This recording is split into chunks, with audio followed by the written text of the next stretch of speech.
Boa tarde, galera. Tudo bem com vocês?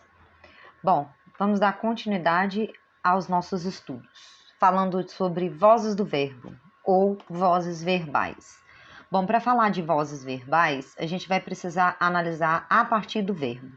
Primeiro, eu olho que verbo que nós temos ali e qual a relação desse verbo com o sujeito que nós temos na frase.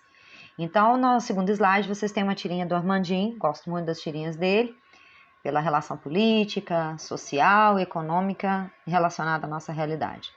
Quando todos duvidaram, ele repartiu os pães e os peixes entre a multidão, e houve o suficiente para todo mundo. Nessa tirinha, nós temos duas frases que apresentam a voz ativa. Então, o que seria a voz ativa? É quando o sujeito pratica a ação verbal, ou seja, o sujeito é o agente da ação. Então, quem duvidou? Todos. Quem repartiu? Ele. Então, o sujeito expresso identifica para a gente o agente da ação verbal. Já na voz passiva, o sujeito ele passa a ser paciente da ação verbal. Ele recebe ou sofre a ação estabelecida pelo verbo. Nós temos dois tipos de voz passiva. A voz passiva analítica, que é composta por locuções verbais. O que é uma locução verbal? São dois ou mais verbos que exercem o papel de um só. É normalmente composta por um verbo auxiliar, que normalmente são os verbos de ligação, ser, estar, ficar, permanecer, continuar, acompanhado, no caso da voz passiva analítica, de um verbo no particípio. O que é um verbo que está no particípio? Um verbo que tem aquela terminação ado ou ido, cantado, partido. No caso da voz passiva analítica, é comum também aparecer o que a gente chama de agente da passiva. Quem é o agente da passiva? É aquele que pratica a ação quando a frase estiver na voz passiva analítica. Então, na tirinha do Armandinho, nós temos aí: a raiva é uma doença muito perigosa. É transmitida por animais contaminados e comentários e postagens nas redes sociais. Então, vocês observam aí no segundo quadrinho da tira a presença de uma voz passiva analítica. O sujeito está sendo relacionado apenas no primeiro quadrinho, então por isso que eu reproduzi a frase embaixo, tá lá, e a raiva é transmitida por animais contaminados. Vocês percebem aí a presença da locução é transmitida, composta do verbo de ligação ser, no presente, é, e o verbo no particípio transmitida. O que é transmitida por animais contaminados? A raiva. Observem que a raiva não pratica a ação verbal, mas recebe a ação de ser transmitida por animais contaminados.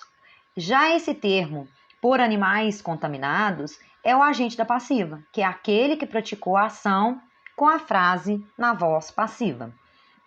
Além da passiva analítica, nós temos também a voz passiva sintética. O que é a voz passiva sintética? Ela é apresentada com um verbo, normalmente transitivo direto, acompanhado da partícula passivadora, o si. Então, é só aparecer o si, nós temos a voz passiva sintética. Não é tão simples assim, a gente vai ter que analisar. Então, tem mais uma tirinha aí para a gente analisar.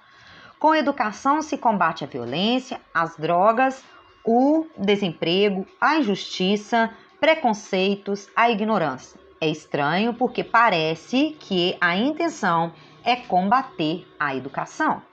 Bom, eu tirei da tirinha aí apenas uma parte, que é com a educação se combate a violência, e a gente observa que essa frase está na voz passiva sintética. Ela é composta do verbo combater, mais a partícula se. E pode ser lida na sua forma analítica, que é o que nós temos logo abaixo. Com educação, a violência pode ser combatida. Então, pode ser combatida a locução verbal, como a gente já viu sobre, na voz passiva analítica, e a gente percebe a presença da violência como um sujeito que recebe a ação verbal, um sujeito paciente.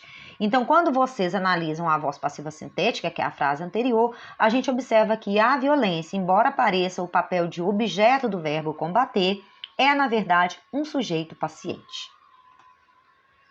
Bom, observem aí nesse próximo slide as transposições possíveis das vozes verbais. Ou seja, é muito comum aparecer em questões, em exercícios, pedindo para vocês escreverem da voz passiva passar da voz ativa para a voz passiva e da passiva para ativa. Então, aí tem alguns exemplos para a gente ver juntos. Então, a lua ainda seduzia os namorados. Observe que O verbo seduzia tem como sujeito a lua. Quem é que fazia a ação de seduzir? A lua. Então, a lua é um sujeito agente. E os namorados é o objeto direto nessa frase e exerce o papel de paciente da ação verbal de ser seduzido. Então, quando a gente passa isso para a voz passiva, especialmente na passiva analítica, vocês têm a frase de baixo. Os namorados eram seduzidos pela lua. Observe que aparece aí a locução verbal, eram seduzidos. Os namorados, que antes era objeto, passa a ser sujeito.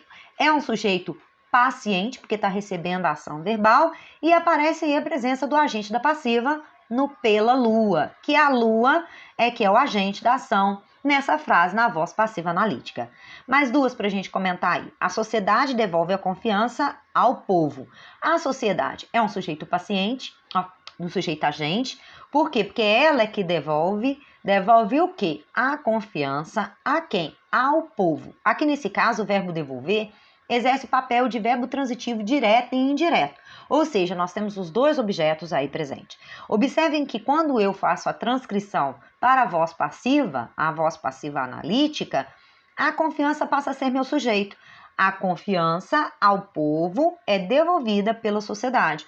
Observe que a confiança é um sujeito paciente, porque está recebendo a ação, é devolvida a locução verbal e pela sociedade é o nosso agente da passiva. Bom, há também, além da voz passiva e da voz ativa, que nós já falamos, a voz reflexiva.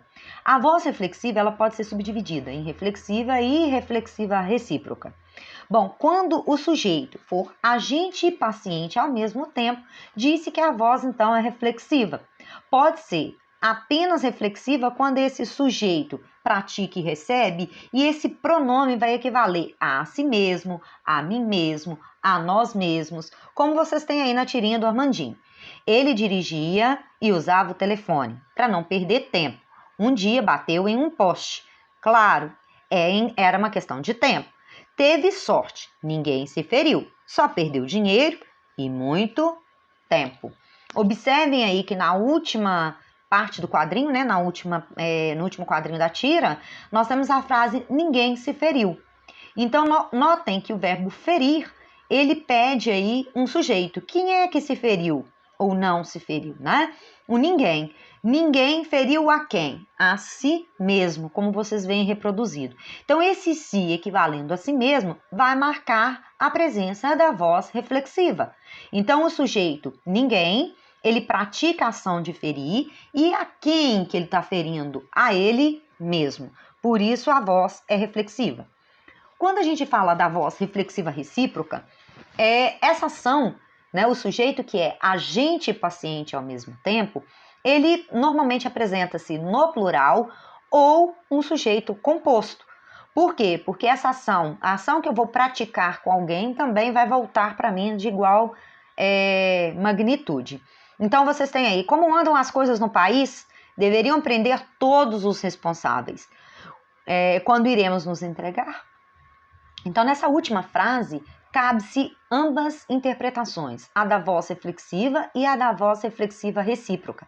Porque esse nos pode equivaler a nós mesmos e pode equivaler um ao outro. Então, quando eu coloco aí para vocês, embaixo da tirinha, quando iremos nos entregar hoje, eu especifiquei que o sujeito aqui é um sujeito oculto, mas é claramente expresso pela flexão do verbo, então o sujeito é nós. Esse sujeito exerce o papel de agente e paciente ao mesmo tempo. Quando transcrita, o sujeito se mantém, mas vocês observam que o nos, que era o meu objeto direto, passa a ser substituído por um ao outro. E também poderia ser substituído por a nós mesmos, como eu mencionei. Bom, automaticamente nós falamos de vozes verbais e eu peço para vocês pegarem nosso livro didático e fazer as atividades no caderno correspondente à página 66 até a 75. Marquem as dúvidas, postem no aplicativo da escola que eu retorno para vocês. Durante a semana eu devo postar outras atividades também sobre vozes verbais e aprofundando a nossa matéria, tá? Bons estudos para vocês, fiquem bem. Até mais!